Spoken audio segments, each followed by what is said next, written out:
Hello and welcome to ESA 2019. I'm Buck Endeman, an energy lawyer here with K&L Gates. Sitting next to me today is Barnaby Olson, CEO of AbleGrid. And Barnaby, I've seen you around the floor, you're running around, you're a busy man, everyone wants to talk to you. So maybe you can tell us a little bit about what AbleGrid is doing and what you're looking for. Yeah, terrific. Sure, so AbleGrid is a project developer. So we develop battery storage projects. We're focused on standalone storage projects in front of the meter, larger standalone storage applications.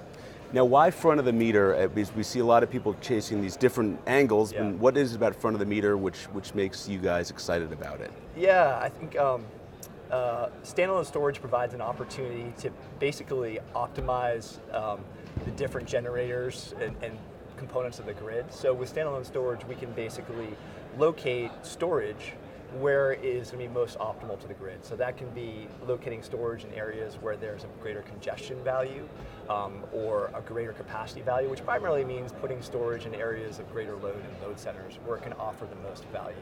One of the primary drivers, one of the main reasons we see a lot of solar plus storage right now is with the ITC. That creates a very strong incentive to pair those resources. But electrically speaking, without the ITC, you can see a lot of advantages for actually disaggregating those and putting each in its optimal location. Got it. So it seems like you're really focused on geography and identifying pinch points in that system. So who are your natural counterparties or customers? Yeah, so our customers are the utilities primarily. So we're serving the needs of utilities. We might enter into contracts or kind of a tolling agreement with the utility, and we'll also get, frequently we'll get some of our revenues directly in the wholesale markets. Got it. And then regionally, where are you most focused on? Yeah, so we got started in California a couple of years ago. We're a young company, so 2 years old. So we got started there. We've expanded activities into the Northeast markets, places like New York. And we've been growing the portfolio around the country. These are still early days for storage, right? So we're trying to be strategic and place bets in different markets. So we're prepared for different changes in state environments and regulatory changes. Got it. And how big is your team when you're going out and sort of conquering this wide nation? Yeah, so we've grown a bit. A year ago, we were.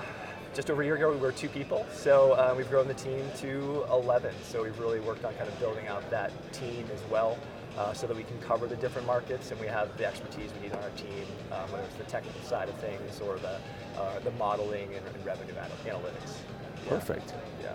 So what are your top 2 challenges when you're looking at these projects, and how do we overcome them? Yeah, well, as I hinted at earlier, I think one of the challenges for standalone storage today is that solar plus storage, because of the ITC, does have a tax advantage over standalone. So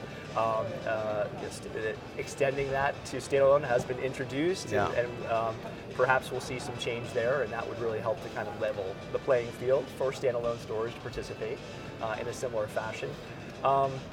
Another challenge that we see for standalone storage is how standalone storage is modeled in the interconnection process.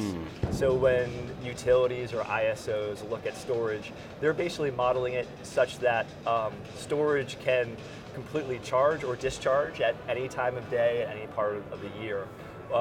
What that results in is they're modeling storage so that, say, during an overgeneration situation, when all the generators are switched on, they're saying storage is also going to switch on to full capacity and contribute to that problem. When in reality, the way we're going to operate is when there's overgeneration, we're going to be charging instead of discharging. The market signals are going to point us in the other direction. And so what that results in is lots of unnecessary upgrades being priced into our interconnection costs for us to operate in a way that we would not, in a rational fashion, operate in. So I think there's opportunities to improve the study process so that storage is studied in the way it would actually operate. Be used. Yeah. And so is the problem one more of technology or one more of education and understanding how the assets will operate? I think it's education, because storage is a new type of resource for many utilities in the study process. So it's getting a better understanding of storage and building in the opportunities for storage for different technical solutions to basically build in the possibility for storage charging and discharging to be controlled or limited so that it doesn't impact the utilities in the negative fashion that they're trying to protect themselves against. So as the entire industry and all players, utilities, developers, what have you, get more educated, when we're back talking at ESA 2020, what are we going to be talking about next year? Yeah, great question, because things are changing pretty quickly in this marketplace. So in some places it's hard to predict. Things are dramatically different this year than last year, and have in many ways moved faster than we might have expected. So next year, I think we'll probably be seeing continued movement, facilitating storage in different state markets. We're seeing a lot of activities and interest in different state markets to promote more storage, and I think that's very exciting for the industry. And as a result of that, and the improving, lowering cost, improving economic story around storage, I think we're going to see a lot more getting built, and a lot more execution experience in the ground getting built up, which is just great for the industry, and is going to continue to move us to that next level as the industry gets more and more experience as a whole. Great, and last question. Yeah. You mentioned the industry moving so quickly. Is that a natural benefit for a young and nimble company like yourselves, or are there drawbacks that the bigger players, since they have the resources, can track more easily? Yeah, I think there is an advantage there for players who can be nimble when the market is moving so quickly. In early stages of market, the opportunities are not always obvious in some cases, which can make it harder for a larger company to commit the resources. I think we're in a good position as a small company to be nimble and take advantage of the growing opportunities in the space. Great. Well, Barnaby, thank you so much for taking a few minutes this morning. Good luck. Thank you for joining us, ESA 2019, and we'll see you next year.